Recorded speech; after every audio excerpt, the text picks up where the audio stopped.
We're back again with this new old stock Lasko 3733 from 1999 or 2000 with the infamous malfunctioning on medium Marco motor. I've got the soldering iron all warmed up, and as I discussed in the previous video, we're going to take the lead wires that go into this switch from the cord, power cord, and we're going to strip these back, fold the wire over and tin it so that it's double thickness, and hopefully that will solve these connectivity problems. And then I will be able to say that I've successfully repaired one of these switches, and then I can use that information to go repair the other one, because the other one is actually just complete. Okay, I guess that's fine. The other, oh, it's cordless.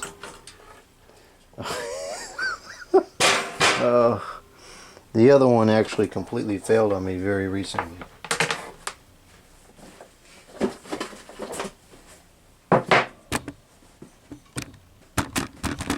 The switch, not the motor. The motor's working fine. Okay, so we are going to strip this back about twice as thick. Now I'm not going to be able to get it over there. We'll just start from scratch.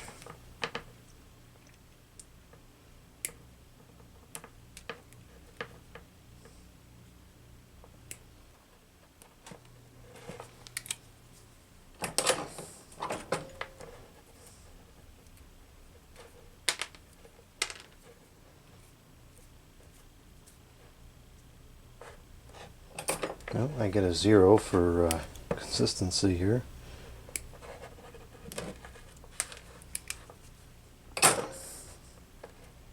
Jeez, it's hot in here.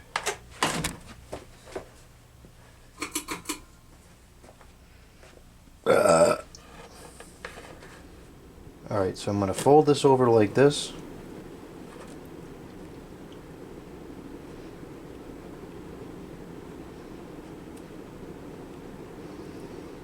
So now it's twice as thick as it was before.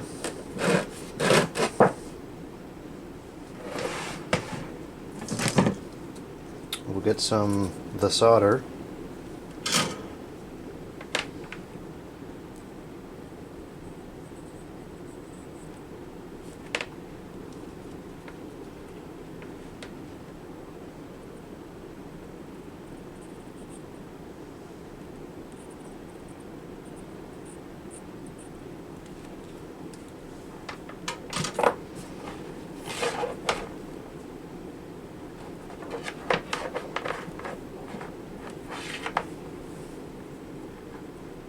Oh, gross. I hate sticky. Oh, sometimes. This is one of those times. And watermelon juice on the floor. Oh, I hate that.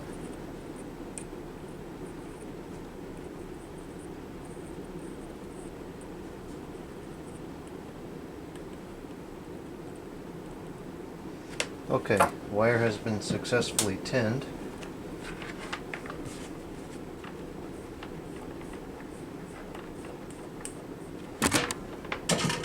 There's our tripod kick for the video.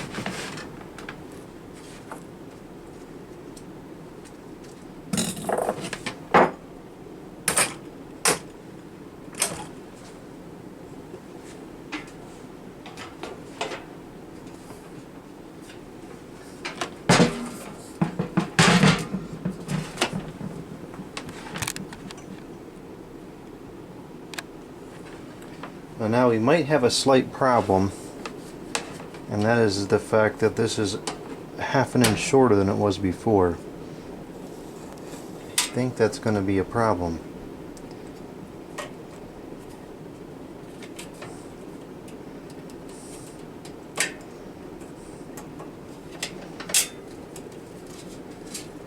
It is going to be a problem.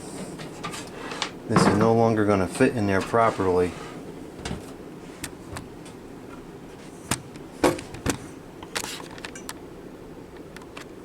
Man, this is just one thing after another with this project. Alright, which side is the common? The textured side is the common, so the textured side goes on the left, but the textured side does not reach, nor does the high side, because the wire became a ½ inch shorter. So we're going to have to kind of cheat with this and pull it over a little bit prematurely.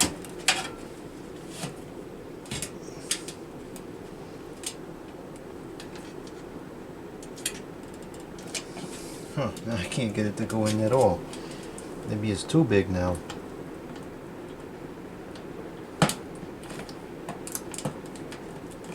Give me a flippin' break. Is it too big? No, I got it. I just got it.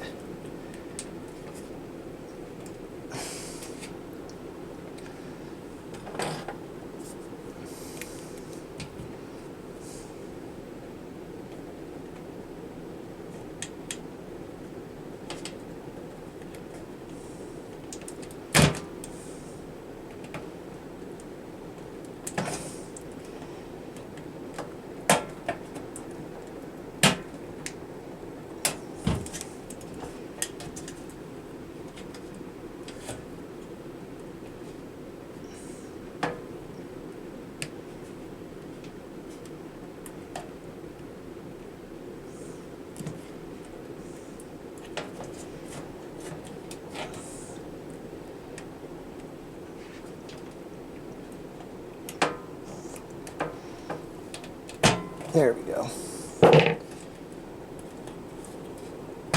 Okay, it's making a nice sturdy connection now. I really don't think so that we're going to have any more problems.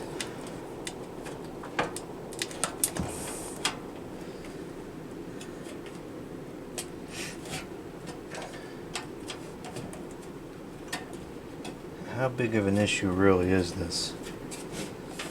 It is an issue, but I think we can kind of just get by, cheat it over like that, and kind of just be done with it. I think that's okay. I don't like that these are not pushing in there all the way, and that might be because I made it a little bit too long. In all reality, it doesn't really pose any kind of hazard because it's not going to be able to move, so I think I'm just going to leave it.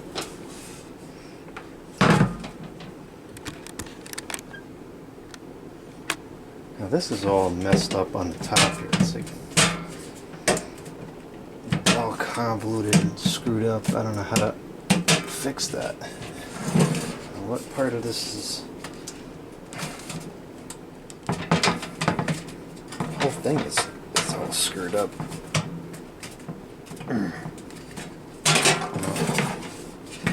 It is what it is.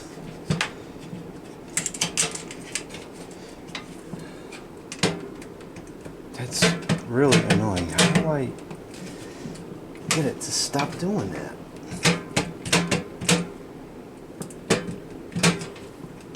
You seeing this trash? Look at that.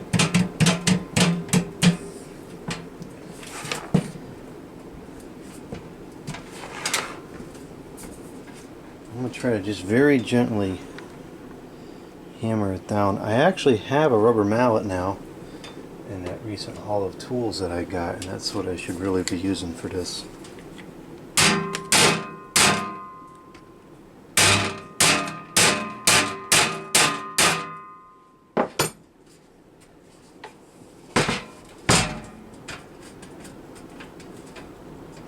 Well, I partially fixed it.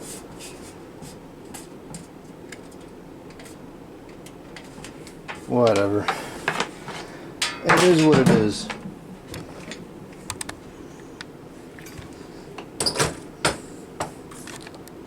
Let's see if it works. That's the most important part now.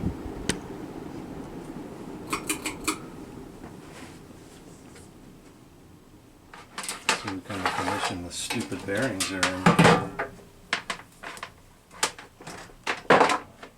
They seem pretty free now, but As we know from the water analogy, that doesn't necessarily mean it's free when it's operating.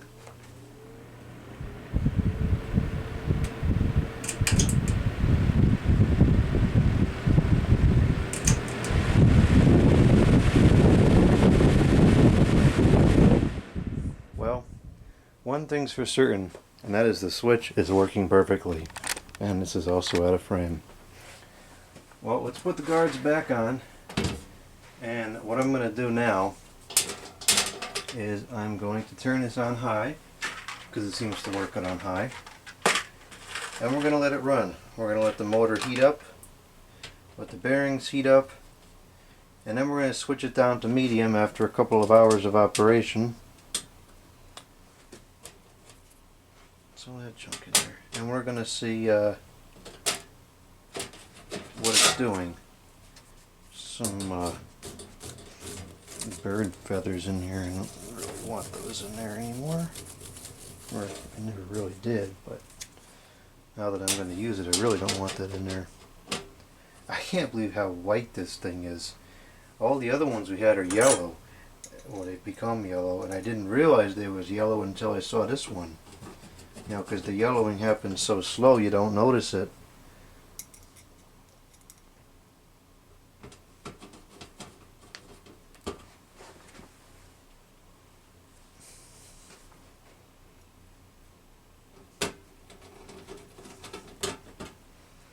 Well, the switch has been repaired successfully. I'm very happy with that. So now I will try to repair the switch on the original one. Because now it's completely dysfunctional. It just quit entirely. In fact, it might even be beyond what's salvageable, because it's just turning freely now, so who knows what happened to it. It had been smacked, you know, hundreds of times over the years to try to make it work again, so probably should have just stopped and tried to fix it the first time that it wasn't working. But I have that spare switch. If we need to put the spare switch in, I'll put the spare switch in. Not a big deal. I prefer to fix it just in concept. I always like to fix something versus replace it, but sometimes you can't.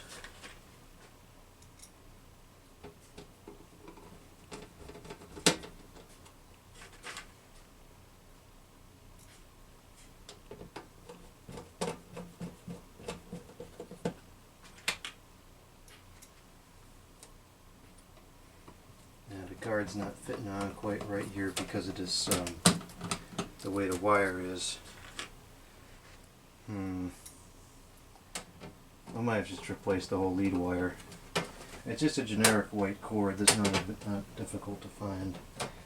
It's the strain relief that's causing the problem, because that's why I can't move it up any further.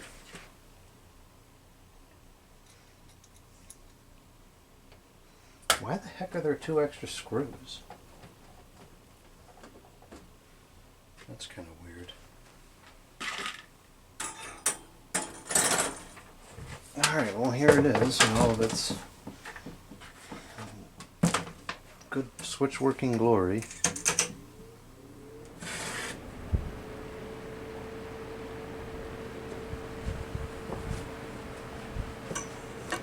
And there's low. Working properly, or so it seems to be. Medium.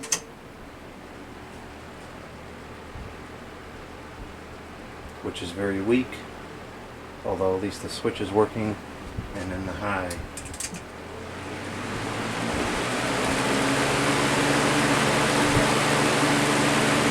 Seems like it was taking a little longer than I would expect to ramp up to full speed. I don't know.